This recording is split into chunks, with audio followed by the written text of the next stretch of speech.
Paulo escreveu aos salvos de Tessalônica, que estavam sendo perseguidos, que chegaria o dia em que a adversidade cessaria, entrariam no descanso com o Senhor Jesus, e que ele, o Senhor Jesus, havia de descer do céu com os anjos do seu poder, com labareda de fogo, tomando vingança dos que não conhecem a Deus e dos que não obedecem ao Evangelho de nosso Senhor Jesus Cristo, os quais, por castigo, padecerão eterna perdição, longe da face do Senhor e da glória do seu poder.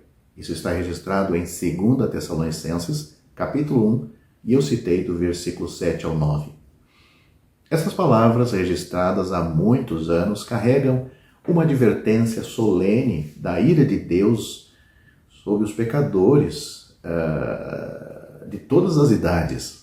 Não é que Deus seja propenso ao mau humor ou que lhe falte o autocontrole necessário para conter suas emoções. Felizmente, o oposto é verdadeiro. Somente alguém tão grande, mas tão amoroso, poderia tolerar por tanto tempo diante dele tal provocação. Mas, mesmo sendo riquíssimo em misericórdia, Deus não pode ignorar para sempre os pecados da raça humana, da qual você e eu fazemos parte. Esta não é uma mensagem fabulosa, pessimista, de Apocalipse que realistas intelectuais podem se dar o luxo de ignorar. Esta é uma ira santa, justa e sagrada que no presente está queimando com retidão dentro de Deus. O salmista diz de uma maneira muito clara e simples para aqueles que querem ouvir o que Deus tem para dizer e não o que os seus corações enganosos dizem e o diabo diz. O salmista disse: Deus é juiz justo, um Deus que se ira todos os dias. Se o homem não se converter, Deus afiará a sua espada, já tem armado o seu arco e está aparelhado, e já para ele preparou armas mortais e porá em ação as suas setas inflamadas contra os perseguidores. Isso é bíblico. E está no Salmo, capítulo 7, e eu citei do versículo 11 ao 13. O Senhor Jesus disse aos pecadores impenitentes de sua época: Eu retiro-me, e buscar-me-eis, e morrereis no vosso pecado. Para onde eu vou, não podeis vós vir. E dizia-lhes: Vós sois de baixo, eu sou de cima. Vós sois deste mundo, eu não sou deste mundo. Por isso vos disse que morrereis em vossos pecados, porque se não credes que eu sou, morrereis em vossos pecados. As palavras do Senhor Jesus estão registradas em João capítulo 8 e eu citei do versículo 21 ao 24. Suponha que cada um de nós, frequentemente, descartasse seu lixo aonde quer que estivéssemos. Imagine como o nosso planeta ficaria poluído e como se intensificaria o clamor público contra tal crime. No entanto, todos os dias, as leis atemporais do Todo-Poderoso e Santo Deus do céu e da terra são desafiadas e quebradas sem terem noção da imensa ira resultante contra o mundo mergulhado no pecado. Essa ira está crescendo em intensidade contra cada indivíduo que continua pecando deliberadamente, à medida que pecados após pecados são registrados no livro das obras más de cada pessoa. Deus é santo e deixou absolutamente claro que nenhuma coisa impura entrará em sua habitação. No céu, a Bíblia diz: e não entrará nela coisa alguma que contamine e cometa abominação e mentira, mas só os que estão inscritos no livro da vida do Cordeiro. Apocalipse capítulo 21, versículo 27. Ao contrário da ira humana, que invariavelmente esfria com o tempo, os pecadores que ignoram as advertências de Deus e sua oferta de misericórdia para salvar o pecador pela fé em Cristo, suportarão a ira de Deus por toda a eternidade. Os avisos do Senhor Jesus sobre o juízo de Deus que cada pecador não salvo vai ouvir e receber é de tremer e temer. Note o que o Senhor Jesus diz quando ele julgar as pessoas não salvas. Apartai-vos de mim, malditos, para o fogo eterno, preparado para o diabo e seus anjos. Mateus capítulo 25, versículo 41. O apóstolo Pedro disse que Deus é longânimo para conosco, não querendo que algum se perca, senão que todos venham a arrepender-se. Mas o dia do Senhor virá como ladrão de noite, na qual os céus passarão com grande estrondo, e os elementos ardendo se desfarão, e a terra e as obras que nela há se queimarão. 2 Pedro capítulo 3, versículos 9 e 10. Este versículo aponta para uma paciência que se cansa pela ofensa contínua e finalmente o pecador é levado a juízo. Os pecadores impenitentes são advertidos do poder do golpe do juízo divino, ao qual ninguém poderia resistir ou defender-se. O escritor aos Hebreus alerta, portanto, como diz o Espírito Santo, se ouvirdes hoje a sua voz, não endureçais os vossos corações. Hebreus capítulo 3, versículos 7 e 8. Estes avisos implicam uma preocupação tomada ou uma preocupação, melhor dizendo, preocupação sim, mas nós temos aí precaução e uma preparação também, feita em resposta apropriada à ira de Deus. No desamparo de nossa miséria como pecadores, tudo o que podemos fazer é responder à provisão de nosso Deus misericordioso no dom indizível de seu Filho para ser nosso Salvador. A linguagem simples de Romanos revela a profunda verdade da obra expiatória do Senhor Jesus Cristo. Porque quando ainda éramos fracos, Cristo morreu a seu tempo pelos ímpios.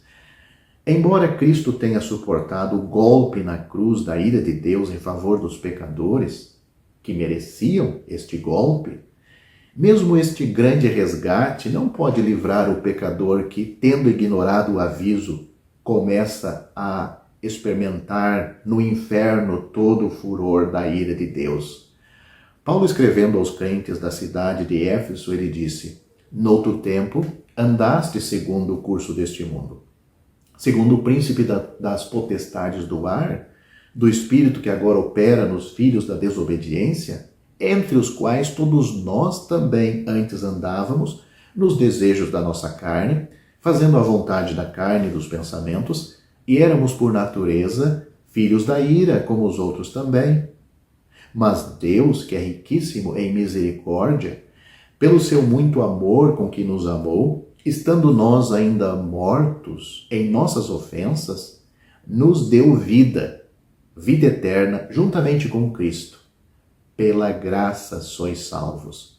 E nos ressuscitou juntamente com Ele, e nos fez assentar nos lugares celestiais em Cristo Jesus, para mostrar nos séculos vindouros as abundantes riquezas da sua graça, pela sua benignidade para conosco em Cristo Jesus, porque pela graça sois salvos por meio da fé, e isto não vem de vós, é dom de Deus, não vem das obras, para que ninguém se glorie. Eu acabei de citar Efésios, capítulo 2, do versículo 2 ao 9. A salvação de Deus é recebida como um presente pela fé. Fé em Cristo. Não como um prêmio pelas nossas boas obras, o nosso bom comportamento, o nosso capricho, ou ao nos desfazer de alguns pecados em nossas vidas. Não. A salvação de Deus, que é de graça, é recebida pela fé. no mesmo estado em que estamos agora. Paulo diz que esta salvação não vem das obras, para que ninguém se glorie. O Senhor Jesus, que Deus enviou, aliás, o Senhor Jesus Cristo disse que Deus enviou seu Filho ao mundo não para que condenasse o mundo, mas para que o mundo fosse salvo por ele.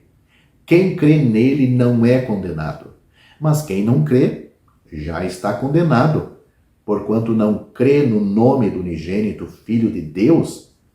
E a condenação é esta, que a luz veio ao mundo e os homens amaram mais as trevas do que a luz, porque as suas obras eram más. Porque todo aquele que faz o mal odeia a luz e não vem para a luz, para que as suas obras não sejam reprovadas. Mas quem pratica a verdade vem para a luz, a fim de que as suas obras sejam manifestas, porque são feitas em Deus. Esses versículos estão em João capítulo 3, e eu citei do versículo 17 ao 21.